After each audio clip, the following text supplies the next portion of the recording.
What's going on, everybody? I'm Johnny Brooke from Crafted Workshop, back for another video here on the Make Magazine YouTube channel.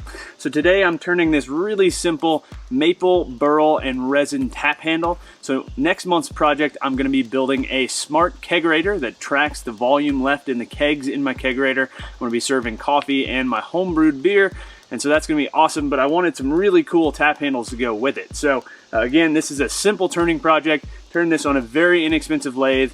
If you want to get into turning, you can get into it for pretty cheap, and I'll have a link in the video description to all the tools I used. But without further ado, let's go ahead and get started with the build. So I got this stabilized maple, burl, and resin turning blank from my friend Heath Knuckles, who has a ton of videos that show his process for making these blanks.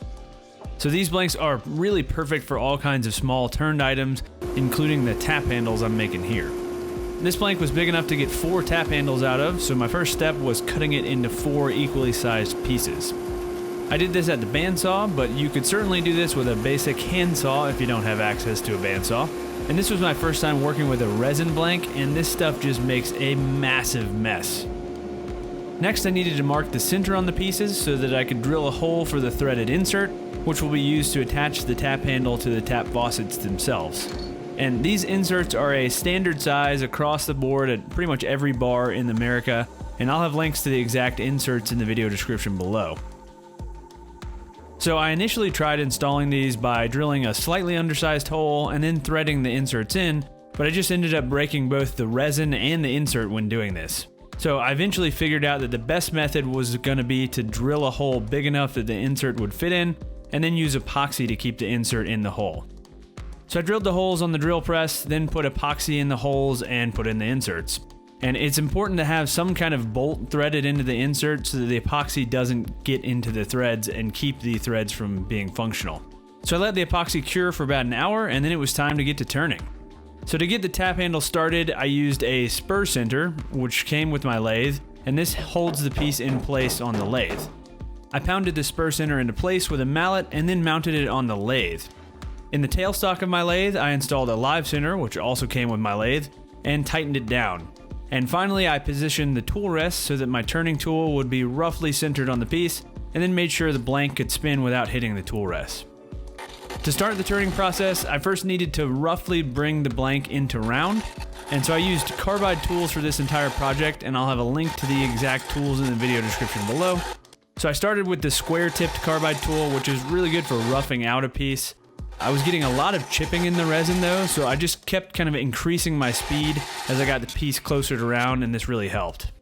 Once it was roughly round, I switched over to my round-tipped turning tool, and with this I started to define the shape of the tap handle, which was just a simple taper with a rounded end. I just kept taking small passes, making sure not to dig in too quickly, otherwise the resin would chip out really easily. And when I was using the round tip tool, I brought the RPM on the lathe up to around 3,000, and this gave me a really nice smooth finish. So with the piece getting closer to its final shape, I switched from the spur center to my drill chuck. So I put a piece of threaded rod into the threaded insert in the tap handle, locked it in place with 2 nuts, and then chucked up the threaded rod in my drill chuck. On the other end of the blank, I inserted the live center into the hole left by the spur center, and I was ready to roll. So once I got the shape to where I wanted it, I used the diamond-shaped carbide tool to create a few grooves in towards the end of the tap handle. Next, again using this same tool, I turned away any dents left by the spur center and started to shape the very end of the handle. So with the piece still well supported, I went ahead and got to sanding.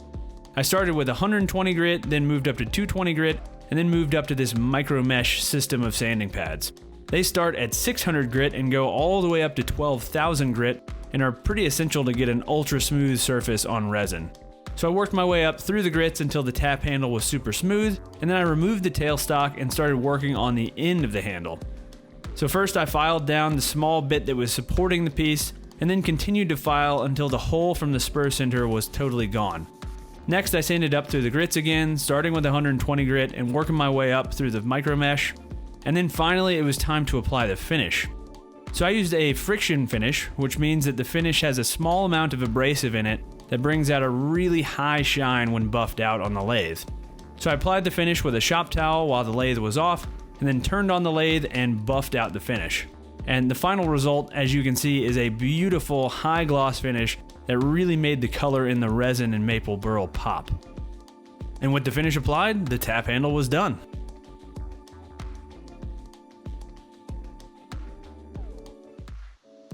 All right, hopefully you guys enjoyed this one. This was a really simple build. Turning is a great way to get into woodworking. You can get a lathe for very inexpensive. The lathe I used here was less than $250 new. You can also find them used on Craigslist for really cheap. And it's a lot of fun, just very organic. You kind of see the piece take shape in front of you. So thanks again for watching, guys. If you don't already, go ahead and get subscribed to my YouTube channel. I put out new project videos like this every Tuesday. And again, I'll have links in the video description to all the tools and materials I used in this build.